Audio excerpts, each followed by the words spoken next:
Уладзімір Караткевіч – пісьменнік, паэт, драматург, сцэнарыст і нават мастак. Для кожнага чытача ён асаблівы. У гэтым роліку я распавяду аб сваіх сустрэчах з творамі Караткевіча, аб сустрэчах, якія звязаны з маёй сям'ёй і з дарагімі мне людзьмі. Вы ведаеце, што такое рады Радзівілаў, Астрожскіх? Маё знаёмства з творчасцю Уладзіміра Караткевіча адбылося некалькі гадоў таму, раптоўна. Мама мыла посуд і дэкламавала пад шум вады. «О, вы, што будзеце ісці з дзяўчынай!» Я падбегла і спытала. «Так, незразумела, хто з якой дзяўчынай куды ідзе? І без мяне?» «Дурненькая ты», – сказала мама. «Гэта ж Караткевіч». «Караткевіч», – прамармытала я. Не такая я ўжо і дурненькая, калі ўмею карыстацца інтэрнэтам.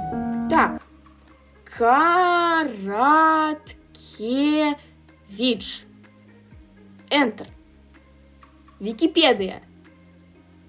Во! Ага, вось. Паэзія Караткевіча. Вось той верш, які любіць мама. Пра клёны і рыжую траву. Адвечная моя в стюдёных росах, як летась, як мільёны год таму. Ляцяць паветры, косы рыжай восені, і кліча лісця ў жоўты сон зіму. На вуснах стыне горкі смак рабіны, цалую іх. Холодныя, як лёд, о вы, што будзеце ісці з дзяўчынай пад тымі ж клёнамі праз сотні год. Ці разумееце, што мы кахалі, што зніклі так, як знікнеце і вы, што векавечны, толькі край і далеч, і жоўты ліст на зелені травы. Уладзімір Караткевіч і мой дзядуля. Мне здаецца, што Уладзімір Караткевіч не толькі вялікі пісьменнік, але і тонкі філасофскі лірык. Ты і я пралескаў снаў бурану.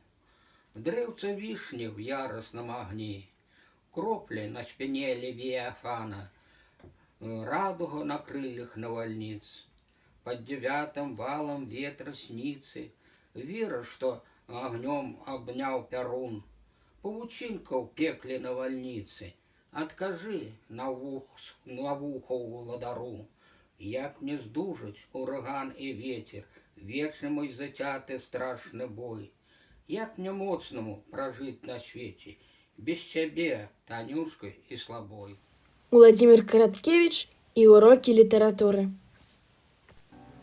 Зусім па-новаму я адкрыла для сябе Караткевіча, калі чытала «Лебедзіны скіт». Едзем з гэтай страшнай зямлі, дзе плачуць нават камні і змагаюцца нават слабыя, марматнуў хан. І заўсёды п'яны Юсуфі дабавіў: едзем з гэтай добрай зямлі, хай светлае сонца зяе над ёю. Прызыўна трубілі лебедзі, кружлялі, падалі на ваду, і ў іх крыках гучала радасць. Кажуць, з таго часу Белая Русь і прызываецца белай, а для бядзінага апярэння стала белай вопратка ў яе людзей. Уладзімір Караткевіч і тэатральная студыя ў Кропку. Аб тым, што Караткевіч можа быць такім меладычным і поліфанічным, я не ведала. З гэтага боку для мяне яго адкрыла мой кіраўнік тэатральнай студыі Ольга Юр'еўна. Мы з ёй працавалі над вершам «Беларуская песня», і здавалася, што гучыць сапраўдная музыка. Што сляпым, нават мёртвым успомню высокія зоры, над ракою чырвонай цьмянай палёт кажаноў. Белы ветразь на сініх, на гордых, як мора азёрах, і бары акіяны, і неба разлівы льноў. Той, хто шануе краіну, любіць чытаць яго творы. Ён з Беларусю адзіны, кожны радок так гаворыць. Там ажываюць паданні, сцежка ў мінулае ўецца. Мова яго – мілаванне, верш пасяляецца ў сэрцы. Старая казка ізноўку нас дабрынёй напаўняе. мудрасцю сына, вяскоўцаў бацька нямоглы хавае.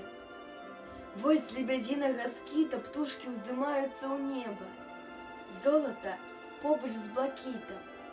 Восенню ціха на глебу падае зноў і знікае лісце каштанаў і клёнаў.